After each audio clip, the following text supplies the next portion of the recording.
of our community into many of these spaces. So it's a very dichotomous situation. We've got folks in the most marginalized Hijra, Kinder, transgender community right here in the Bay Area and in America that are very much who we are. We can't hide our identity. Right. And we are categorically said, no, you're not welcome, or you can come, conditionally leave. And then there's the other side of our community that are potentially living with valid work visas, are working in big positions in tech or other spaces, but they're not out. Very true. Okay. And they're not integrated into any community because they have to live in the fear of being outed or have to fight homophobia, transphobia, or even actually end up losing entirety of their career. Yeah. And like you said, you also lived in a stealth mode. I did. You had to, to progress further. And talking about community, I think we just choose the comfort, the comfortable option. If we find something uncomfortable, we do not go there, which is very unfortunate, we'll say. And Anjali, you were recently a victim of hate crime also. If you can touch upon that, what triggered that, and what needs to change to have a safe environment for all communities. And hate crimes have gone up, for the Asian Pacific Islanders, especially around COVID. So if you could talk about that. Unfortunately, this wasn't the first hate crime I was a victim of. Oh, okay. I have been assaulted in the past because of my skin color, my accent, or how I dressed and appeared. Okay. So my true story is to say that it happens because of ignorance. It happens, hate comes into play when there is fear. The fear of not knowing or understanding who the person across from you is. And every time I've been a victim of a hate crime, I have been in my ethnic wear, wearing a sari, whether that was in 2001 or was it in 2022, or the times in between. And I was not the only person that could have been a target. There are many that go unreported. Recently, a transgender woman was picked up by the police and put in the prison for no fault of hers. And she's a South Asian Kinder woman that's here in this country. But in my instance, I still believe that what the perception is when we present ourselves in our true authentic and cultural selves, and that's the real crux of the Asian crime against Asians, is because we're perceived to be aliens and ones that probably are causing harm to this community because we have not done a good job of uniting ourselves and educating others. And that's where I really say to many South Asians, if you try not to be an Asian, then you're doing a disservice to our unity, because South Asians are Asians. But how many actually identify that way, or rather not want to be associated with the API community? But in my case, the hate crime also brings about the fact that I'm visibly out as a transgender woman. And this is pretty revolutionary, and I don't need no awards or laurels for it, but I'm just living my authentic life. And that everybody has the right to do that. Absolutely, but some folks, especially in the political environment and atmosphere that we have been existing in this country, there is a great feeling that we shouldn't be allowed to live our whole selves and live our authentic ways. Because again, as I go back to how white supremacy dictates how we have to exist, and you see that disparity in most spaces, and crime is not any different from how that is thought about. Okay, well said, well said. Now, Anjali, I'll just go to how people can help your organization. How can they get involved with that? there are many ways to get involved with Parivar. We invite you wholeheartedly to our Parivar. Our tag and our mission is very simple. We are trying to build a community of light, love, and acceptance. Folks can talk about Parivar in spaces that Parivar does not have access to. And that includes many spaces where cisgender folks, male, female, identifying folks, can freely roam in. And, you know, I also bring this about allyship, where even within our own community, we have a lot of powerful South Asian, lesbian, gay, bisexual folks who live their powerful lives, and yet we get very little support from them for the transgender heterokinder community. Folks have many ways to also bring about fundraising opportunities, volunteering with us. We have programs in India around trans entrepreneurship. In America, we are building the largest coalition of global South immigrants, so we can actually call America home and have a sense of belonging. And it spreads across API, Latinx, and folks from the global South of this world. And folks can also get involved in our events, in our programs, and bring us together into the South Asian spaces, where it's the first stop of us being understood and us being included. Yeah, I think that the communication bridge needs to be there. Don't just stop at judgments and that's it, you know. Yeah, and if you have a question, ask us with respect and let us dispel your ignorance or your fear about us. You know, if I'm walking in front of you, or like I'm going to cross paths, feel free to give me a smile. I am not, you know, a demon or like a namuna for you to look at, right? You ask a question, I always answer. And most people in our community have the greatest grace because we have gone through the greatest trials and tribulations. So we extend a lot of grace and empathy to one another. So if somebody asks us a question, respectfully, of course, we'll be the first ones to tell you. We'll be the first ones to, you know, bring you that awareness that you can take back to your workplace or to your families. Yeah, I absolutely agree with you there.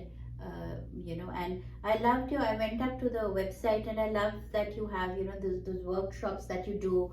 You know, you go to companies, you go to you know, universities to talk about you know, your journey and your organization, and you have a Parivar Bazaar also, where you can buy art made by trans women or you know, trans people.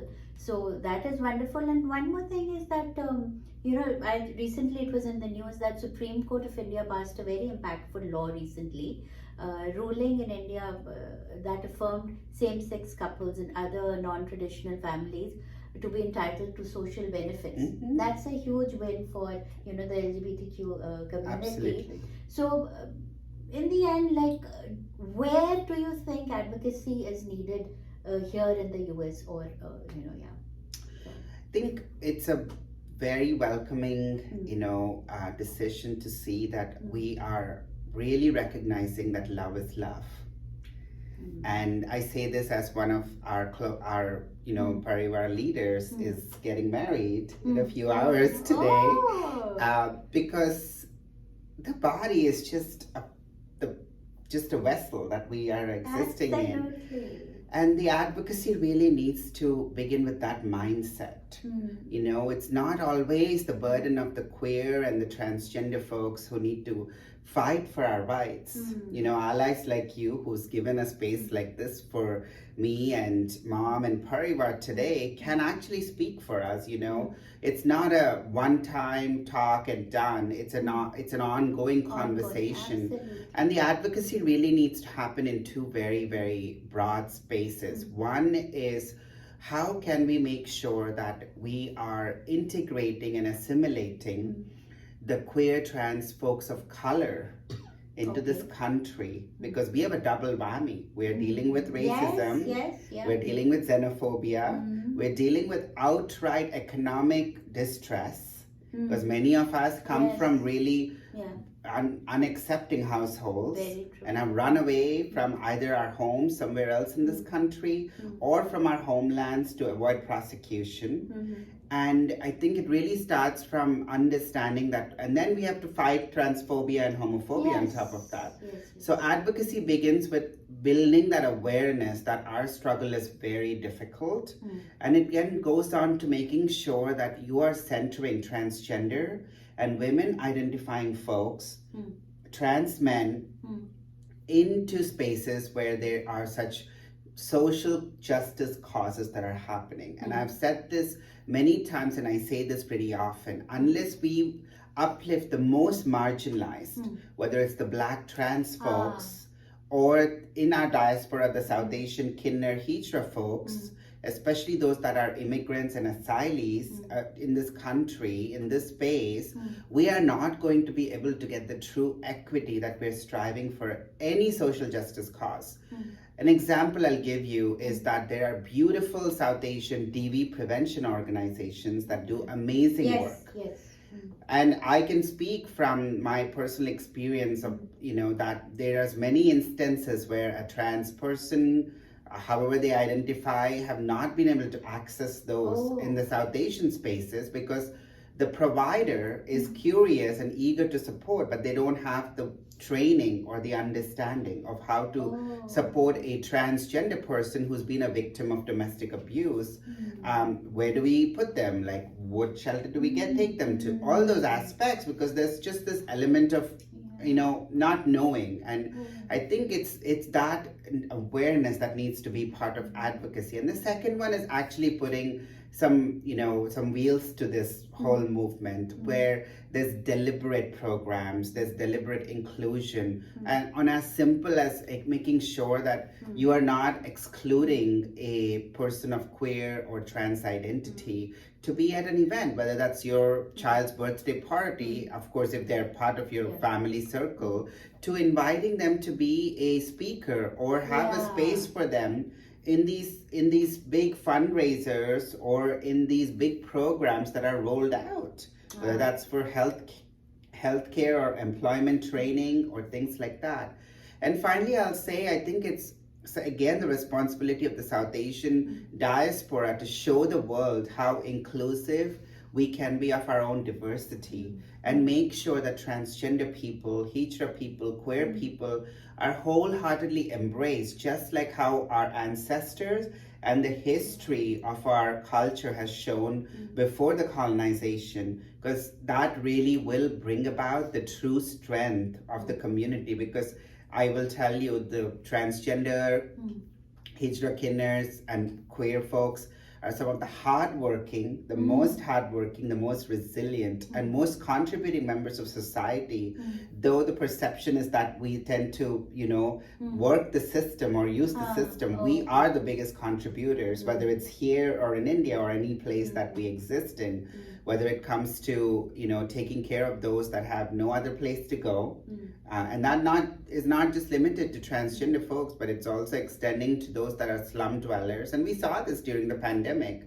We ran the largest program for disaster relief, and we saw that no transgender leader in their local community left behind the orphan children or the women who did sex work for a living in the red light areas, or the disabled folks or the elderly that have been abandoned by their children and are on the streets. They were all part of our community, and they stood in lines with our medical drives and food kits distribution. And it was fascinating, but also reaffirming to know that when trans people are in leadership roles, we bring and take care of everyone. Wow, I think best way to leave is with this uplifting talk that you gave. And I think we need to start looking beyond the body, please. And when the trans community can come and do so much for the community here and in India, you've been doing through your Seetal program. Please go to parivar.org. ParivarBayArea.org. ParivarBayArea.org. Look at the work that is being done. Donate whatever you can, and definitely call people from Parivar to give a talk, I'll say, and just bridge the gap. That's all I can say. Thank you, Anjali. You're welcome. Anything last? I want to say something that hopefully sticks to your heart if you're listening. If you have a queer child, a transgender sibling, a non-binary cousin, especially in the South Asian diaspora, love them, learn from them, and make sure that you look out for them. Because the journey of them being out, being themselves, can be much easier than folks like me have had to endure in this country. You can be their greatest support, and you truly can save their life. So keep an eye out, love your own, irrespective of who they love and who they want to be. Thank you. Such a wonderful message. And auntie, thank you for coming. And में अगर आपने कुछ बोलना है parents को तो आप बोल सकते हैं. हाँ जी. Parents must understand the children and their problems and the psychology, and they have to give full support to the children. Don't hate them, and try to understand them, give them affection and everything. They will show affection towards you. They give some time to them to understand you and your problems, and you have time to understand their problems. So I am advising the parents, don't hate your children if they are going to change like LGBT please support them. Don't leave them alone.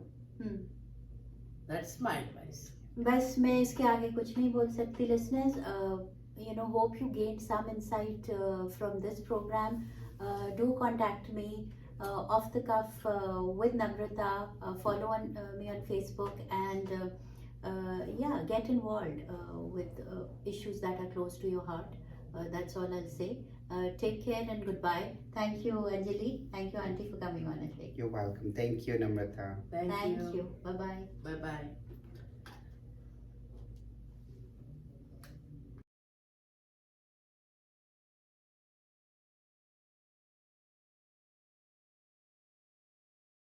Shosha is a creative Indian restaurant located in the heart of Silicon Valley.